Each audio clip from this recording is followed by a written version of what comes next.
Hey y'all, welcome to Hazel's Daisies. Today we're going to learn how to measure the lift to twist pattern stitch in pattern. So for those of you who don't necessarily want to do a gauge swatch, or maybe you're at the point where you've run out of yarn with Noventa and need to unravel your gauge swatch and want to make sure you're on track, we are going to learn how to measure in pattern.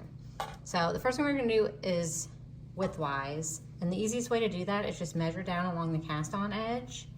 I like to put my zero line at the right hand leg of just pick any knit stitch and measure across.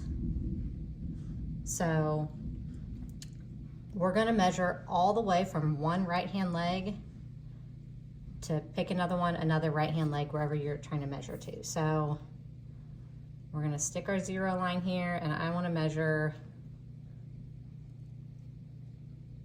2 inches.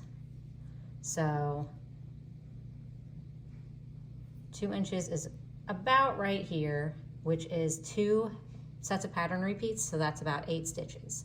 So for widthwise, we're at about 8 stitches equals 2 inches. To measure the height is a little trickier, but we're going to do kind of the same thing. We're going to pick a knit stitch right down along the base here, and we're going to measure up however far we need to measure up. So if we want to measure another 2 inches, we're going to see where that line intersects a diagonal. And from there, we can count 1, 2, 3, 4, 5, 6, 7, 8. So 2 inches height-wise is about 8 stitches. If this is very tricky, another way to do it is to just flip this inside. So on this back side here, you've got a more stockinette stitch pattern, and it's a little easier to measure. The only couple tricky things is that you want to make sure you follow the slant of the stitches, and you also want to make sure that you're counting stitches that might have gotten pulled a little under doing the slips.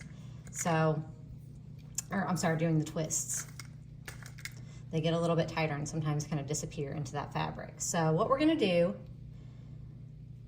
is we're going to pick a stitch and line our zero up with the base of that stitch. And I like to find kind of the crack between 2 sets of knit stitches. So I'm going to kind of follow this diagonal up and say we want to measure 2 stitches again, or 2 inches again. We're going to count 1, 2, 3, 4, 5, 6, 7, about 7. Could potentially be 8. This yarn is a little bit tricky to measure because it's very thick and thin. So around 7, possibly 8 stitches on that, depending on where you measure. And that's how you measure height-wise. Thank you for watching. Hope this helped.